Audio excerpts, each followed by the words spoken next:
Yeah. For those of you that want to know what we're all about. Hello everyone, Jason over at GoPro Baseball Academy again, along with Coach Kyle. Today we're going to be going over the stretch as far as pitching goes. So in the stretch position, remember there's always going to be men on base. So obviously there's a man on first, second, and on third, bases loaded. We always want to pitch from the stretch position. So we're going to go over about 2 or 3 basic things in the stretch today. The first thing is that what we like to do is when you're starting with the ball, we always want to start with the ball in our hand. I know, it's just easier so we can do multiple pickoffs from there. So if we have the ball in our glove, it's a little bit harder to pick guys off. But mainly we want to start with the ball in our hand.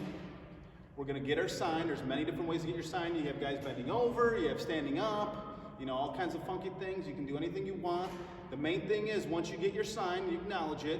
When we come set, that means our hands and foot are coming close together. We want to make sure we pause for 1 second.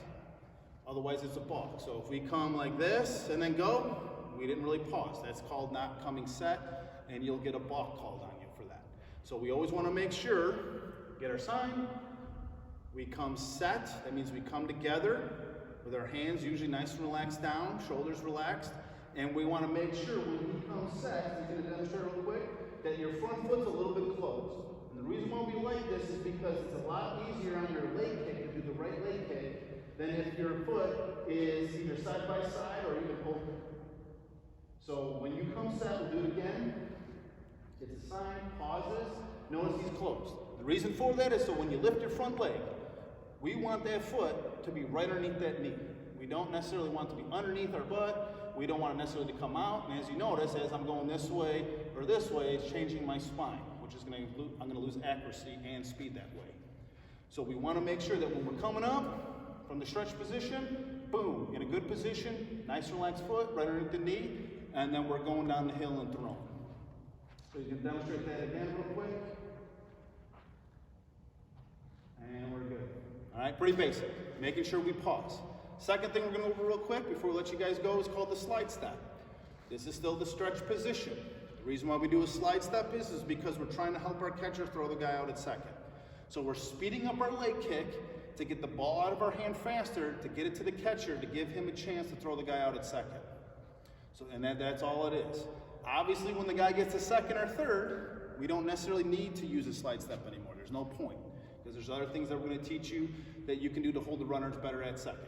So when you come set, now what we're trying to do is we're not trying to have this big leg kick because he's going to be off to the races running. So when you come set, now we're just doing either a slight knee up, a hover position, which we'll go over, or basically just lifting up and then going.